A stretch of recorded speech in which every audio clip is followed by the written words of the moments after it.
코리아 선교방송을 시청하시는 시청자 여러분, 한 주간도 주님의 은혜 가운데 평안하셨습니까? 오늘 함께 나눌 말씀 로마서 8장 12절에서 17절 영으로 인도받는 삶이라는 제목으로 오늘 함께 나눠보도록 하겠습니다. 말씀 봉독해 드리겠습니다. 그러므로 형제들아, 우리가 빚진 자로 돼 육신에게 져서 육신으로 살 것이 아니니라. 너희가 육신대로 살면 반드시 죽을 것이로되 영으로서 몸의 행실을 죽이면 살리니 무릇 하나님의 영으로 인도함을 받는 그들은 곧 하나님의 아들이라. 너희는 다시 무서워하는 종의 영을 받지 아니하였고 양자의 영을 받았으므로 아바 아버지라 부르짖느니라. 성령이 친히 우리 영으로 더불어 우리가 하나님의 자녀인 것을 증거하시나니 자녀이면 또한 후사 곧 하나님의 후사요 그리스도와 함께한 후사니 우리가 그와 함께 영광을 받기 위하여 고난도 함께 받아야 될 것이니라. 아멘. 하나님께서 사람을 판단하는 것은 그 안에 무엇을 담고 있느냐, 그것으로 판단을 하십니다.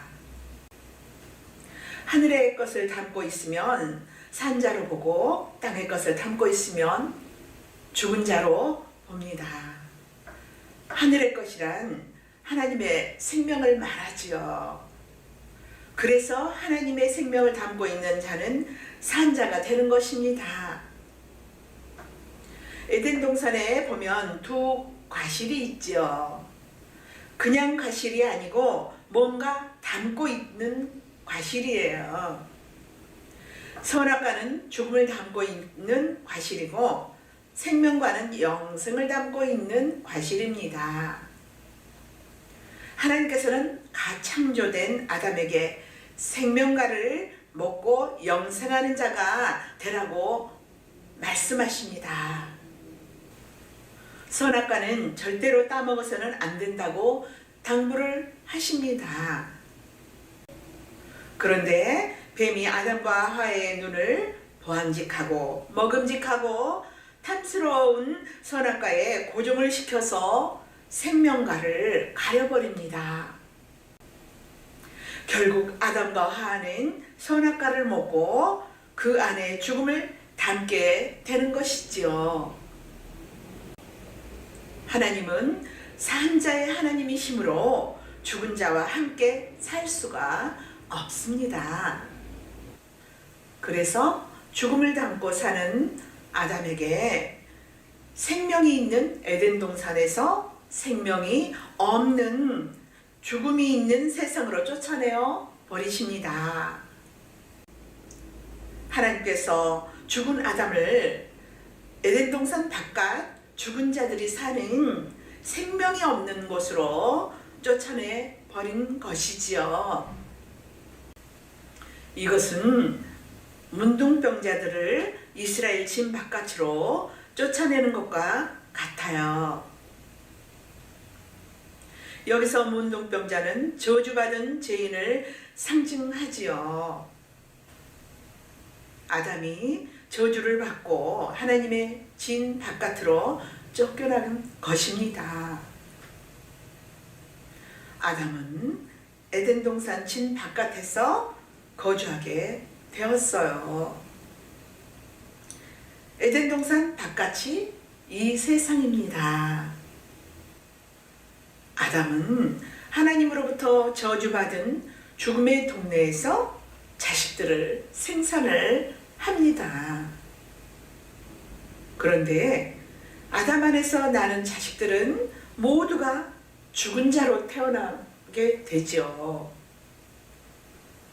아담에게 소망이란 하늘에 계신 분이 오셔서 하늘의 생명을 주는 것 뿐입니다. 이것이 아담에게 있어서 유일한 소망이고 희망이지요. 아담은 하나님이 에덴 동산에서 아담을 쫓아내면서 하신 그 말씀을 기억합니다. 뱀의 머리를 깨트릴 여자의 후손을 주신다는 그 약속이지요. 아담은 화가 자식을 낳을 때마다 이 자식이 그 자식인가 기대를 하지요. 세월은 흘러 하나님께서 아담에게 약속하셨던 그 아들, 하늘의 생명을 가진 그 아들을 보내십니다. 이름하여 자기 백성들을 저희 죄에서 구원을 하신다고 하는 예수이죠. 하나님 아버지께서 아들에게 죽은 세상에 가서 자기 백성들을 죽음에서 건져내라고 하신 것입니다. 그래서 예수님은 죽은 자에게 생명을 주시려고 생명의 떡으로 오신 것이지요. 누구든지 이 떡을 먹으면 영생하여 영생의 세계로 나가게 됩니다. 죽음을 머금고 있는 땅을 떠나 영생하는 하나님이 계시는 하늘나라로 가게 되는 것입니다. 이것을 구원이라고 하지요. 그러므로 성경은 그리스도 영이 있는 자는 산 자라 하고 그리스도 영이 없는 자는 죽은 자라고 하는 것입니다. 하나님은 살았다 죽었다를 그리스도의 영이 있느냐 없느냐로 판단을 하십니다. 그런데 예수님께서 오셔서 우리에게 죽어도 다시 사는 부활의 영, 그 생명을 심어주셨어요. 부활의 영이 심겨진 자는 영생하는 자예요. 비록 몸은 죄로 인하여 흙으로 돌아가지만 그 안에 있는 부활의 영이 다시 죄와 상관없는 그러한 몸으로 살려내십니다. 성도에게는 두 몸이 있습니다. 흙에서 나서 세상에 사는 몸과 하늘로부터 나서 하늘에서 사는 몸이 있어요. 흙에서 난 몸은 하늘에서 살 수가 없고 하늘에서 살려면 하늘의 몸을 가져야 합니다. 그런데 하늘의 몸은 땅의 몸이 죽어야 주어지지요. 하나님께서 죽을 우리 몸에다가 하늘의 몸으로 살아날 그리스도의 영을 심어 놓았어요. 그리스도의 영은 부활의 영입니다. 오늘 본문을 보면 우리더러 빚진 자라고 말씀합니다. 본문 12절을 살펴보겠습니다. 그러므로라는 말은 앞의 이야기를 근거로 해서 하시는 말씀입니다. 앞에 뭐라고 말씀하셨나요? 그리스도의 영이 거하시면 그리스도의 사람이라고 했죠. 그래서 내가 누구인지는 내 안에 거하는 영으로서 결정이 되어집니다. 내 안에 그리스도의 영이 거하면 내 모습과는 상관없이 그리스도의 사람입니다. 마치 우리나라 국민들이 주어지는 시민권과 같아요. 하나님은 그리스도의 영으로만 판단하시고 내가 비록 육신으로 죄를 짓고 사는 죄인이지만 하나님은 나를 죄인으로 보지 아니하시고 그리스도인으로 보아요. 예수 안에서 의로운 자로 보신다는 말씀이에요. 내 힘과 행위와 내 능력으로 된 것이 아니고 값없이 우리는 예수 그리스도의 핏값으로 주어졌어요. 우리는 육신의 조건과 상관없이 의인으로 살게 되는 빚진 자이지요. 그래서 바울은 그러므로 너희들은 이제부터 너희들의 조건을 근거로 살지 말고 영으로 살라고 하는 것입니다. 영으로 산다는 것은 하나님이 더 이상 너희들을 죄인으로 보지 않고 예수 안에서 의인으로 본다는 것을 기억하고 사는 것입니다. 이것을 영으로서 몸의 행실을 죽인다고 하지요. 몸의 행실을 죽인다는 말은 우리의 행동 거지를 올바르게 한다는 말이에요. 우리의 행동과 상관없이 우리 안에 거하는 그리스도의 영 때문에 그리스도의 사람으로 인정받는다는 것입니다.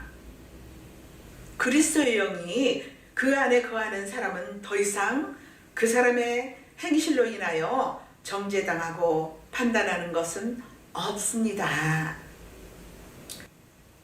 우리가 판단받아야 할 판단을 예수님께서 십자가에서 피 흘리심으로 죄 없이 다 이루셨습니다.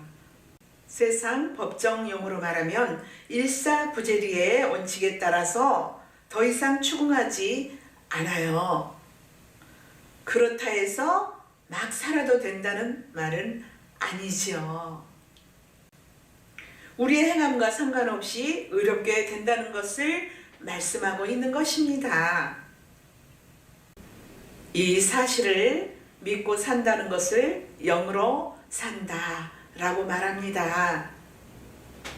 내 행함을 보고 정죄하고 불안해하고 사는 것은 육신으로 사는 것이죠. 내 행실과 상관없이 예수 안에서 의로운 자라는 것으로 살으라는 말씀이세요. 이것을 영으로서 몸의 행실을 죽인다고 하는 것입니다. 이렇게 하나님의 인도하심을 받으면서 살아가는 자들은 하나님의 아들이세요. 하나님의 아들은 영으로 인도함을 이렇게 받습니다. 하나님은 그리스도 안에서 하나님의 아들이 되기 위하여 죄사함을 입은 자들에게 영을 보내주세요. 그러므로 아들의 영을 받은 사람은 죄인으로 살지 않고 의인으로 살게 되는 것입니다. 우리의 행실이 의롭다는 것이 아니고 우리의 행실과 상관없이 예수 안에서 의롭다함을 받았다는 말씀입니다. 아들의 영이 우리의 행실로 인하여 두려워하는 것으로부터 해방시켜 주셨습니다. 아들의 영이 내 행실을 보지 않고 예수 그리스도의 피를 앞세우고 아버지 앞으로 담대하게 나가게 한다는 말씀입니다. 예수님께서 십자가에서 죽으시게 된 것은 더 이상 죄의 종이 아니고 의의 종으로 살으라고 하신 것입니다. 육신의 법대로 살지 말고 영의 법대로 살라고 죽으신 것이에요.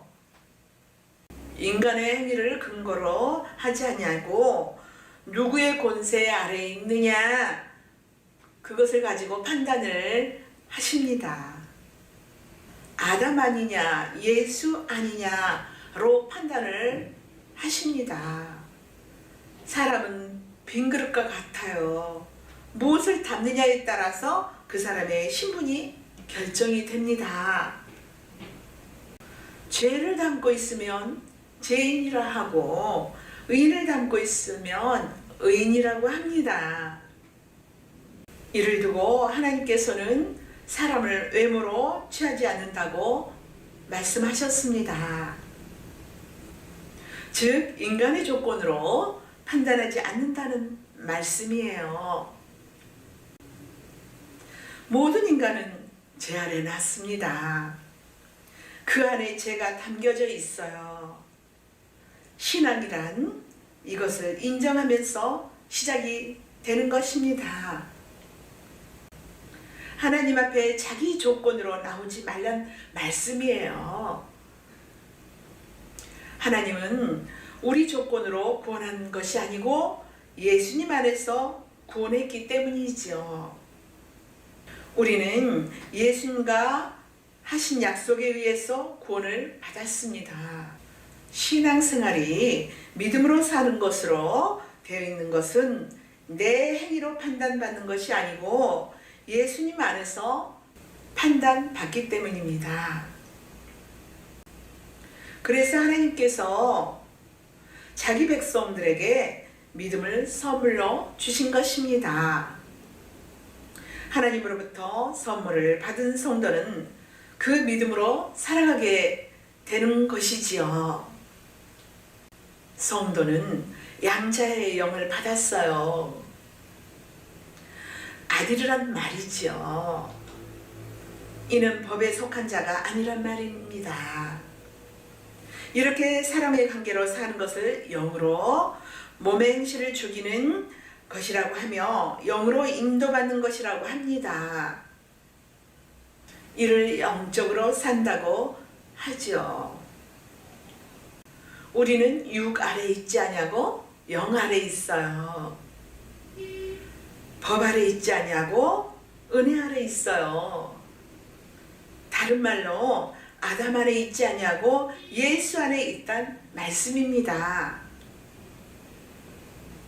하나님께서 우리를 아담 법칙으로 대하지 아니하고 예수님의 법칙으로 대하십니다. 이렇게 하나님은 이 세상에 속한 사람들을 두 분류로 대하세요. 지금부터 인간 창조의 근원적인 것에 대하여 나눠보도록 하겠습니다. 만물은 하나님의 필요에 의해서 창조가 되었습니다. 그러므로 모든 만물은 각자 용도가 정해져 있어 그 용도에 따라 사용되어집니다. 하나님이 창조하신 만물 속에는 두 세계가 있지요. 천지, 하늘과 땅입니다. 골로새서 1장 16절에서 17절을 살펴보겠습니다. 만물이 그에게 창조되되 하늘과 땅에서 보이는 것들과 보이지 않는 것들과 혹은 보좌들이나 주관자들이나 정사들이나 권세들이나 만물이 다 그로 말미암고 그를 위하여 창조되었고 또한 그가 만물보다 먼저 계시고 만물이 그 안에 함께 섰느니라. 아멘. 만물이 그에게 창조되었죠.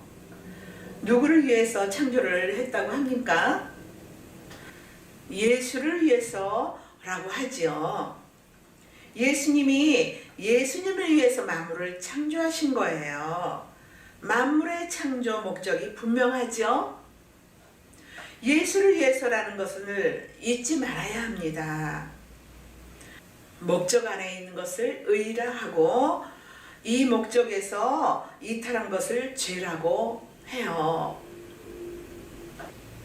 예수를 위해서 살면 의로운 것이 되고 자기를 위해서 살면 불의가 되는 것이지요. 내가 사는 목적이 예수이면 의로운 자이고 내가 사는 목적이 내 자신이면 불법을 행하는 자이지요. 보이는 땅의 것과 보이지 않는 하늘의 것이 있습니다. 하늘에 속한 것을 영이라 하고 땅에 속한 것을 육이라고 하지요.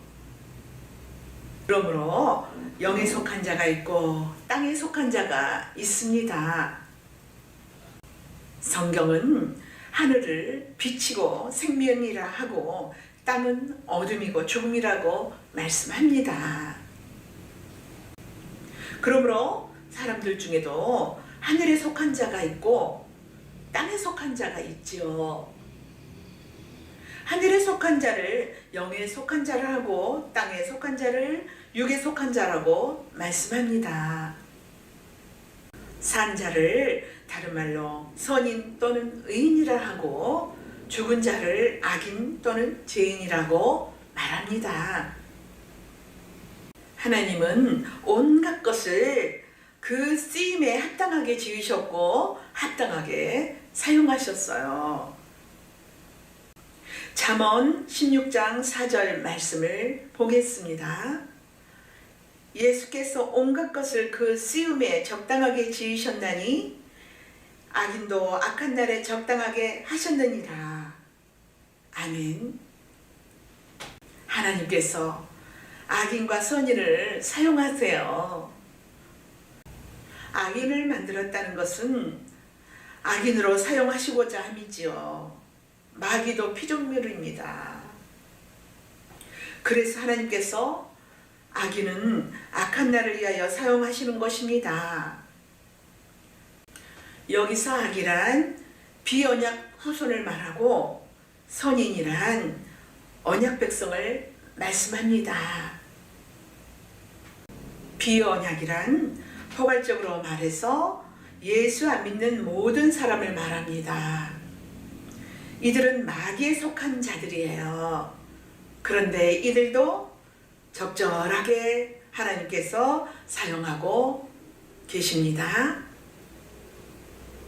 이들을 통해서 창세전 언약을 이루어 가시는 것입니다.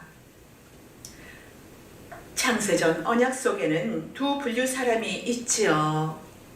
예수님 편에 선 자기 백성과 그 반대편에 선 사람이 있어요.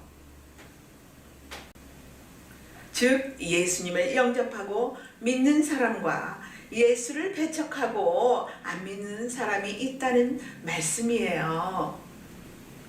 이 둘은 항상 충돌을 하게 되어 있어요. 마귀에게 속한 자들은 언약의 후손들을 괴롭히는 악인 노릇을 해주어야 해요. 그래야 언약 후손들이 드러나게 되어 있어요. 상대적으로 그들은 언약의 후손들을 괴롭힘으로써 스스로 나는 비언약의 후손입니다 라는 것이 드러나게 되는 것입니다. 그러니까 참과 거짓이 드러나는 거죠. 그러므로 세상에는 예수 믿는 사람도 있어야 하고 예수 안 믿는 사람도 있어야 합니다. 한 집안 식구 속에서도 예수를 안 믿는 사람도 있을 수 있습니다. 그러나 우리가 가족 중이나 아니면 이웃 누구를 함부로 여기는 예수 믿는 자다, 안 믿는 자다, 하나님의 택한 자가 아니다, 기다, 우리가 육안으로 결정할 수 없습니다. 하나님께서 어느 시에 어느 때에 그 누군가를 그를 입으로 예수 그리스도를 구주라고 시인할 때가 있습니다. 오직 판단은 하나님만이 하실 수 있는 거죠. 성경 속에 나타난 믿음의 가정들 보세요.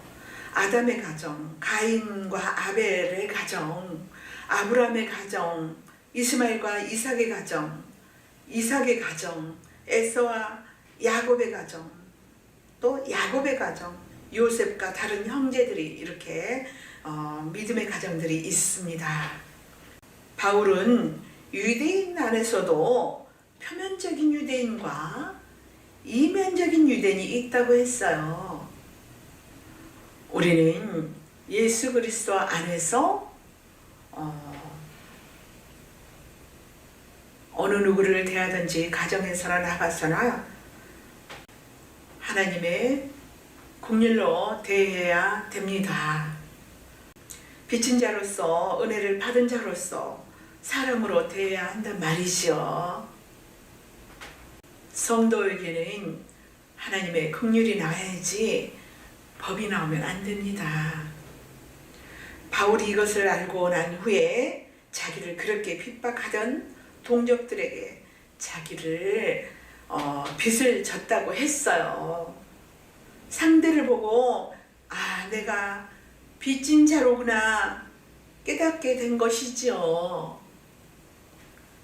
하나님께서 우리를 얼마나 큰 은혜를 입었는지 알게 하시려고 그러한 구조 속에 두신 것입니다. 이렇게 생각해 보세요. 드라마를 보면 주인공과 그 주인공을 핍박하는 그런 사람이 있잖아요. 그와 같이 그렇습니다. 하나님은 인간들이 하는 모든 것을 가지고 하나님의 일을 하세요. 그러므로 인간들의 살아가는 모든 것 속에는 창세전 언약을 보여주는 것들이 들어가 있습니다. 드라마 속에서도 창세전 언약을 보여주는 구조로 짜여져 있죠. 그것이 선과 악이 대립하는 구조로 되어 있죠. 그것이 선과 악이 대립하는 구조로 되어 있는 것입니다. 창세기 1장을 보면 창조 자체가 천지, 즉 하늘과 땅이라는 두 구조로 되어 있어요. 하늘과 땅은 서로를 드러내주는 일을 하지요. 상대적인 것이란 말씀이지요. 그래서 창조 기사가 두 구조로 되어 있다는 것입니다. 하늘과 땅, 어둠과 빛, 저녁에서 아침, 이것이 엿새 동안 일어납니다. 그러다가 일곱째 날이 되면 이 구조가 사라집니다. 일곱째 날이 되면 어둠, 저녁, 죽음 모두 부정적인 것들이 사라졌습니다. 그래서 일곱째 날을 일컬어 거룩하고 복된 날이라고 합니다. 이 날을 여호와께서 모든 일을 완성하시고 쉰다고 하여서 여호와의 안식일이라고 합니다. 그러므로 일곱째 날은 천국이 아니고 천국을 상징하고 있어요. 이것을 혼돈하지 말아야 합니다. 첫 창조에 속한 것은 모두가 모형이지 실제가 아니에요. 천국을 상징하는 것도 모형이지 실제가 아니라는 말씀이에요. 실제는 창조 바깥 세상에 있어요. 이 날을 여덟째 날, 즉 8일이라고 하지요. 8일이란 창조 바깥에 있는 날이란 말이에요. 창조의 첫째 날부터 일곱째 날은 창조에 속한 날이에요. 이 세상의 창조 자체가 창세전 언약을 보여주기 위하여 창조가 된 것이므로 창조의 날 속에서도 역사에 속한 날과 묵시에 속한 날을 모형으로 둔 것입니다. 첫째 날부터 여섯째 날까지는 역사에 속한 날을 보여주는 모형이고 일곱째 날은 역사 바깥에 있는 묵시의 날을 보여주는 모형인 것입니다. 즉 안식일이라고 하는 일곱째 날도 역사 바깥에 있는 안식의 세계를 보여주는 모형이에요. 이 땅에는 진정한 안식일이 없습니다. 모형일 뿐이에요. 율법 속의 안식일은 장차 안식하는 날을 예표하는 날인 것입니다. 실상이 아니고 그림자란 말이에요. 그래서 예수님이 안식일에 죄와 사망 가운데 가두어진 자들을 해방시켜서 살리는 일을 하고 계신 것입니다. 안식은 역사 바깥에 나가야 주어집니다. 역사를 통해서 창세전 언약을 하셨던 일을 다 마치고 나면 역사는 철거하고 묵시 안에서 진정한 일곱째 날로서 안식하게 되는 것입니다. 이날은 곧 여덟째 날인 제8일이 되어요. 일곱째 날은 저녁이 없고 그냥 낮만 있습니다. 이는 천국을 모형하고 있기 때문입니다. 천국은 어둠도 사망도 저녁도 없어요. 천국은 항상 빛이고 그곳에는 영생하는 곳이고 항상 낮입니다. 영생으로 인도함을 받는 우리는 행위로 된 것이 아니고 예수 그리스도의 행위로 되었습니다. 사실을 믿고 살라고 성령이 우리 안에 오셨습니다. 성령은 이 모든 사실을 믿음으로 살게 우리를 인도하십니다. 이것을 영으로 산다 하고 영으로 인도함을 받는다고 말씀하지요. 이러한 원리로 일을 하신다는 것을 믿어지는 것과 그리스도의 영으로 인도함을 받는다는 것과 하나님의 아들들이 된 것이 우리는 믿어지는 하나님의 우리는 자녀이므로 얼마나 감사합니까? 우리는 날마다 주님을 찬양하며 감사하며 승리하며 나아가시기를 바랍니다. 감사합니다.